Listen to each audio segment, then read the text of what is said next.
আসসালামু আলাইকুম ওয়া রাহমাতুল্লাহ। সুপ্রিয় শিক্ষার্থী বন্ধুরা, স্বাগত সহজে শিখুর পক্ষ থেকে। তো আজকে আমরা পার্ট ৫ নিয়ে আলোচনা করব। খতমে নবুয়ত। লাইন বাই লাইন আমরা বুঝিয়ে দিব। তাই খুব মনোযোগ দিয়ে এখানে শুনবে তোমরা। কারণ হচ্ছে এই শব্দগুলা কিন্তু তোমাদের স্বাভাবিক ব্যবহার্য শব্দ নয়। ইসলাম শিক্ষার যে শব্দগুলা সেগুলো নতুন এবং অপরিচিত শব্দ।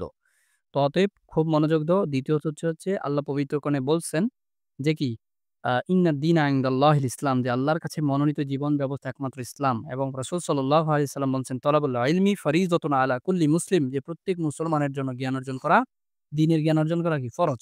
তো একই তো এটি তোমাদের বিষয়ভিত্তিক তোমাদের একাডেমিক পড়া পরীক্ষায় আসবে। দ্বিতীয়ত তোমার জন্য এটা জ্ঞান অর্জন করা ফরজ। তাই আর কোন সাবজেক্টে অবহেলা করলেও এই সাবজেক্ট পড়ার সময় কোনোভাবে তোমার মনোযোগ যেন চুল পরিমাণ এদিক থেকে সেদিক না হয়। খুব সাবধান।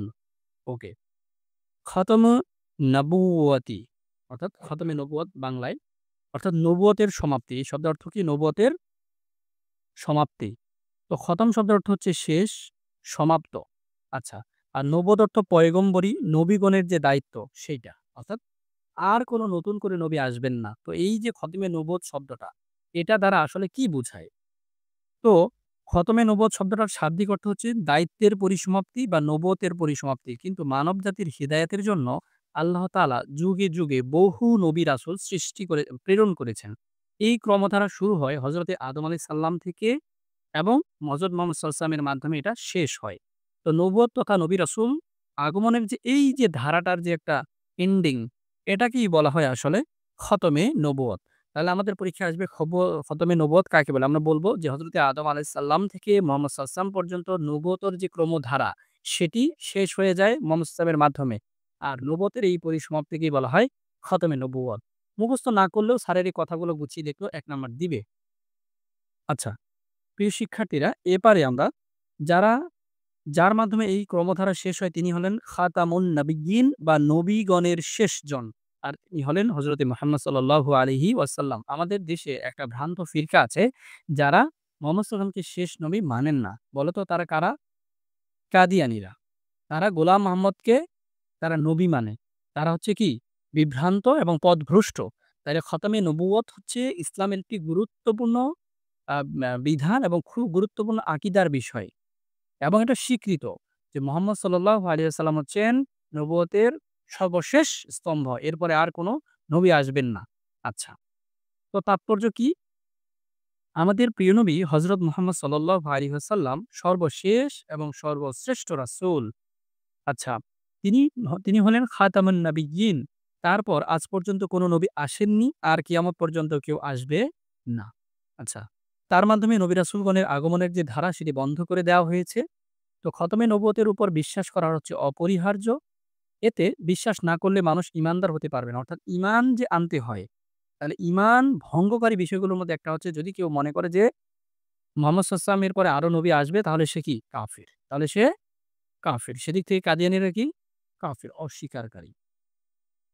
এখন আসো খতমে নবুয়তের প্রমাণ। মহানবী হযরতে মুহাম্মদ সাল্লাল্লাহু আলাইহি সাল্লাম ছিলেন সর্বশেষ নবী। তার মাধ্যমে নবুয়তের ক্রমধারা পরিপূর্ণতা লাভ করে। কোরআন হাদিসে বহু স্থানে এই বিষয়টি স্পষ্ট করে বর্ণনা করা হয়েছে। তো নিচে আমরা খতমে নবুয়তের কিছু প্রমাণ স্পষ্টভাবে জানব। আচ্ছা, আল কোরআনের দলিল। আমি প্রশ্ন করব, যদি আমার প্রশ্নের উত্তর দিতে না পারো তাহলে হচ্ছে কান ধরে উঠবস করাবো, নাহলে মাইর। ২ টার একটা চয়েস, তোমাদের যেটা ভাল লাগে। আল কোরআনের দলিল।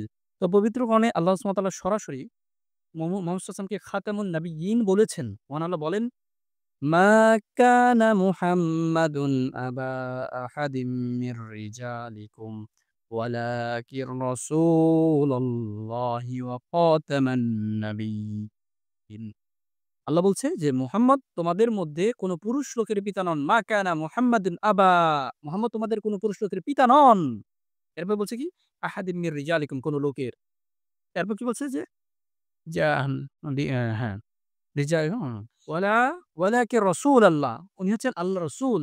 উনি হলেন কি? আল্লাহর রাসূল। ওয়া খাতামান নাবিয়্যিন, এবং সর্বশেষ নবী। অর্থাৎ আল্লাহ স্বীকৃতি দিচ্ছে কোরআনে যে তিনি সর্বশেষ নবী। সূরা আহজাবের এই ৪৮ নম্বর আয়াত। যদি এই আয়াতটা তারা যে ওই যে গোলাম মোহাম্মদ কাদিয়ানীকে নবী মানে, তার মানে তারা কি? কাফির। কারণ কি? কোরআনের আয়াতের লঙ্ঘন। আচ্ছা, এবার হাদিসের দলিল। আমরা হাদিসকে শরীফ বলব না। হাদিস হাদিসই। ঠিক আছে? তো এই শরীফ শব্দটা কে বা কারা কোন সময়ে কিভাবে, শরীফ মানে পবিত্র, অসুবিধা নেই। তবে হাদিস শরীফ বলাতে কোনো অসুবিধা নাই শাব্দিকভাবে। হুম? তো কোনো অসুবিধা নেই। যেমন কোরআনকে অনেকে শরীফ বলে। তবে এটা সমস্যা আছে। কোরআন পবিত্র। তাকে আবার আলাদা করে আমাদের নিজের বানোয়াট শরীফ শব্দ লাগানোর প্রয়োজন নাই। কারণ আল্লাহ পবিত্র কোরআনে কোরআনের অনেকগুলা বিশেষণ আনছেন। আল্লাহ কোরআনকে বলছেন ফুরকান। আল্লাহ কোরআনকে বলেছেন কি? ফুরকান বলেছেন। এরপরে মাজিদ বলেছেন। পবিত্র কোরআনে উল্লেখ আছে। বাল হুয়া কুরআনুম মাজিদুন ফি লাউহিম মাহফুজ। তো এখানে আল্লাহ বলছে কি? যে তোমাদের পুরুষ লোকের পিতা নন এবং তিনি আল্লাহর রাসূল এবং সর্বশেষ নবী। সূরা আহজাব ৪০ আয়াত। আচ্ছা হাদিস থেকে আমরা বলব যেটা বলছিলাম কোরআন শরীফ বলব না। আল্লাহ পবিত্র কোরআনে মাজিদ বলেছেন, আমরা মাজিদ বলব। তো মোহাম্মদ সাল্লাল্লাহু আলাইহি ওয়াসাল্লাম বলছেন, নিজে এবার স্বীকৃতি দিচ্ছেন। আল্লাহ তো বলছে এবার নিজে মোহাম্মদ সাল্লাল্লাহু আলাইহি ওয়াসাল্লাম বলছে, "আনা খাতামুন নাবিয়্যিন লা নাবিয়্যা বা'দি।" আমি শেষ নবী, আমার পর আর কোন নবী আসবেন না। হাদিসটি সহিহ মুসলিমে রয়েছে। হাদিস নাম্বারটা উল্লেখ করে দিলে আরো ভালো ছিল। দেয় নাই। আল্লাহ রাসূল সাল্লাল্লাহু আলাইহি সাল্লাম বলেন, "রিসালাত ও নবুয়তের ধারা বন্ধ করে দেওয়া হয়েছে। আমার পর আর কোন নবী ও রাসূল আসবেন না।" কে বলছে? মুহাম্মদ সাল্লাল্লাহু আলাইহি ওয়াসাল্লাম বলছেন। এরপর নবী করিম সাল্লাল্লাহু আলাইহি সাল্লাম আরো বলেন, বনী ইসরাইলে নবীগণই নেতৃত্ব দিতেন। যখনই কোন নবী ইন্তেকাল করতেন, তখন পরবর্তী নবী তার স্থলে অভিষিক্ত হতেন। অর্থাৎ একজন নবী মারা গেছে, তার জায়গায় অন্য নবী অটোমেটিক চলে আসতেন। কিন্তু আমার পর আর কোন নবী আসবে না। আচ্ছা, একটি হাদিসে মুহাম্মদ সাল্লাল্লাহু আলাইহি ওয়াসাল্লাম উপমার মাধ্যমে খতমে নবুয়তকে ব্যাখ্যা করেছেন। তিনি বলেন, "আমি এবং আমার পূর্ববর্তী নবীগণের দৃষ্টান্ত হলো এইরূপ যে, এক লোক একটা দালান নির্মাণ করল, খুব সুন্দর এবং লোভনীয় করে এটাকে সাজালো, কিন্তু তার কোণে একটি ইট ফাঁকা আছে। লোকটির লোকজন দালানটির চারদিকে ঘুরে এই সৌন্দর্য দেখছিল আর বিস্ময় প্রকাশ করছিল এবং বলছিল যে, এই কোণে একটি ইট রাখা হয়নি কেন? বস্তুত আমি সেই ইট এবং আমি সেই নবী।" অর্থাৎ সুন্দর করে ঘর বানিয়েছে বা চারপাশে মানুষ দেখতেছে আর সৌন্দর্য প্রকাশ করতেছে যে, না সুন্দর, সুন্দর। কিন্তু একটা ইট দেখা যায় নাই। অনেকটা সৌন্দর্যটা থাকলো। তাহলে মোহাম্মদ সাল্লাল্লাহু আলাইহি ওয়াসাল্লাম বলতেছে, "ওই ইটটাই আমি, যেটাকে এই পরিপূর্ণতা দিবে।" ঠিক আছে? তো এরপরে আসো, তো পুরো দালানে একটি ইট লাগানোর বাকি ছিল। ইট লাগাতেই সেই দালানটা পরিপূর্ণ হয়ে গেল। তো এরপর এখন দেখো যে নবুয়ত এমন একটি দালানের সদৃশ, সেই দালানের সর্বশেষ ইট মোহাম্মদ সাল্লাল্লাহু আলাইহি ওয়াসাল্লাম। মোহাম্মদ সাল্লাল্লাহু আলাইহি ওয়াসাল্লামের নাম শুনলে সাল্লাল্লাহু আলাইহি সাল্লাম বলতে হয়। জানো না তোমরা? তার মাধ্যমে দালানের শেষ ইটটি লাগানো হয়, পরিপূর্ণ হয়ে গেল নির্মাণ কাজ। ফলে নতুন করে দালানের কোথাও আর ইট লাগানোর প্রয়োজন পড়বে না। অর্থাৎ নবী আসার প্রয়োজন পড়বে না। যৌক্তিক প্রমাণ। যুক্তির মাধ্যমে আমরা খতমে নবুয়তের প্রমাণ লাভ করতে পারি। যেমন যুক্তির আলোকে দেখা যায় যে এক নবীর পর অন্য নবী সাধারণত ৩ টি কারণে আসতেন। ১. পূর্ববর্তী নবীর শিক্ষা বিলুপ্ত এবং বিকৃত হয়ে গেলে। তাইলে এর আগে যে নবীগুলো আসতো, যখন একটা নবী দাওয়াত দিতেন মানুষকে, একটা সময় পরে সেই নবীরা যখন পৃথিবী থেকে মানে চলে যেতেন, আল্লাহ নিয়ে যেতেন তাদেরকে, তখন দেখা যায় যে তারা যে শিক্ষাটা দিয়ে গেছে মানুষ এটা ভুলে যেত। অথবা তারা যে অথেন্টিক সোর্স থেকে যে আল্লাহর কালামগুলা পৌঁছাইত এগুলো বিকৃত হয়ে যেত। এই কারণে নবী আসার প্রয়োজন পড়ত। পূর্ববর্তী নবীর শিক্ষাটা অসম্পূর্ণ হয়ে পড়লে তাতে কিছু সংযোজন এবং বিয়োজনের প্রয়োজন পড়লে তখন নবী আসতো। পূর্ববর্তী নবীর শিক্ষা কোনো বিশেষ স্থান বা কালের জন্য নির্দিষ্ট থাকবে। অর্থাৎ আগের যুগে যে নবীরা আসতো, তারা আসতো একটা নির্দিষ্ট গোত্রের জন্য, একটি নির্দিষ্ট দেশের জন্য, এলাকার জন্য, সম্প্রদায়ের জন্য। কিন্তু এখন আগে একই টাইমে নবী ১০ জন, ৫ জন, ৫০০ জন নবী থাকতো। কিন্তু এখন নবী মুহাম্মদ সাল্লাল্লাহু আলাইহি ওয়াসাল্লাম আসার পর আর কোন নবী আসবে না এবং তিনি পুরো পৃথিবীর জন্য এসেছিলেন। আল্লাহ পবিত্র কোরআনে বলছেন যে উপস্থিত ৩ টি কারণের কোনটাই এখন বর্তমানে নাই। হযরত মুহাম্মদ সাল্লাল্লাহু আলাইহি ওয়াসাল্লাম এর শিক্ষা এবং আদর্শ আজ পর্যন্ত বিদ্যমান। এটি বিন্দুমাত্র বিরুদ্ধ বা বিকৃত হয়নি। সুতরাং কোন নতুন নবী আসার প্রয়োজন নাই। রাসূল সাল্লাল্লাহু আলাইহি ওয়াসাল্লামের শিক্ষা এবং দ্বীন ইসলামে পরিপূর্ণ। তো এখন আ এতে কোন অসম্পূর্ণতা নেই। এতে কোন সংযোজন বিয়োজনের প্রয়োজন নেই। আল্লাহ তাআলা নিজেই বলছেন সূরা মাইদা আয়াত নাম্বার ৩ স্টার্ট। তো আল্লাহ পবিত্র কোরআনে নিজেই ঘোষণা দিচ্ছে যে আল-ইয়াউমা আকমালতু লাকুম দীনাকুম ওয়া আতমামতু আলাইকুম নি'মাতি ওয়া রাদিতু লাকুমুল ইসলামা দীনাহ। আল্লাহ বলছে, আজ আমি তোমাদের জন্য তোমাদের দিনকে পরিপূর্ণ করে দিলাম। তোমাদের উপর আমার যে নিয়ামত এটাকে আমি সম্পূর্ণ করে দিলাম এবং ইসলামকে তোমাদের দিন হিসেবে আমি মনোনীত করলাম। আল্লাহ ঘোষণা দিয়েছে যে দিন পরিপূর্ণ। তাহলে নতুন করে এখানে কিছু এড করার সুযোগ নাই। তাহলে হুজুর যদি বলে কিতাবও আছে আর আল্লাহর কালামে নাই, কিতাবের নাম ভাঙিয়ে হুজুর যদি নিজের ধর্ম প্রচার করে, তাহলে এটা ইসলামের মাধ্যমে ধিকৃত হবে। তাই কি না?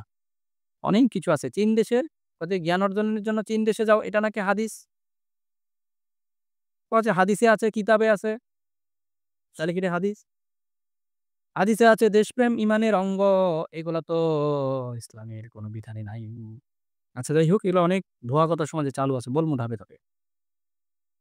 নবী করিম সাল্লাল্লাহু আলাইহি ওয়াসাল্লাম কোন বিশেষ স্থান বা কালের জন্য আসেননি। বরং তিনি সর্বকালের সকলের জন্য কিয়ামত পর্যন্ত সকল স্থানের মানুষের জন্য নবী। আল্লাহ তাআলা বলেন, "ওয়ামা আরসালনাকা ইল্লা কাফাতিল কাফাতান লিন্নাসি বাশীরাও ওয়া নাযীরা।" আর আমি তো আপনাকে সমগ্র মানব জাতির জন্য, মানব জাতির প্রতি সুসংবাদদাতা ও ভয় প্রদর্শনকারী হিসেবে প্রেরণ করেছি। সূরা সূরা সাবা আয়াত নাম্বার ২৮। এরপর আল্লাহ বলছে আবার, "কুল ইয়া আইয়ুহান নাসু ইন্নী রাসূলুল্লাহি ইলাইকুম জামিআ।" আল্লাহ বলছেন, "বলুন হে মানুষ, আমি তোমাদের সকলের জন্য আল্লাহর রাসূল।" আচ্ছা। তো এই যে আয়াতগুলা নবী আগমনের যে ৩ টি কারণ প্রত্যেকটির কোনটাই এখন আর বর্তমানের জন্য প্রয়োজন নাই। নতুন কোন নবী আগমনের প্রয়োজন নাই। আমাদের নবী শেষ নবী তিনিই খাতামুন নাবিয়্যিন। তো শিক্ষার্থীদের এখানে একটা কাজ আছে। শিক্ষার্থীদের খতমে নবুওতের পাঠটি নীরবে, নীরবে পড়বে। শ্রেণীর সকলে মিলে ৩ জন বক্তা নির্বাচন করবে। এবার ৩ জনের একজন খতমে নবুওতের উপর কোরআনের দলিল, আরেকজন হাদিস শরীফের দলিল এবং অন্যজন যৌক্তিক প্রমাণ উপস্থাপন করবেন। তাদের বক্তব্য শ্রেণীর সকলে মনোযোগ দিয়ে শুনবে। আচ্ছা এবং এটা আমি হ্যাঁ, তাহলে এটা তোমাদেরই কাজ থাকবে পরের ক্লাস। প্রিয় শিক্ষার্থীরা পরবর্তী ভিডিও দেখার আমন্ত্রণ রইলো। পার্ট ৬ নিয়ে আমরা আলোচনা করব। আজকে পর্যন্তই।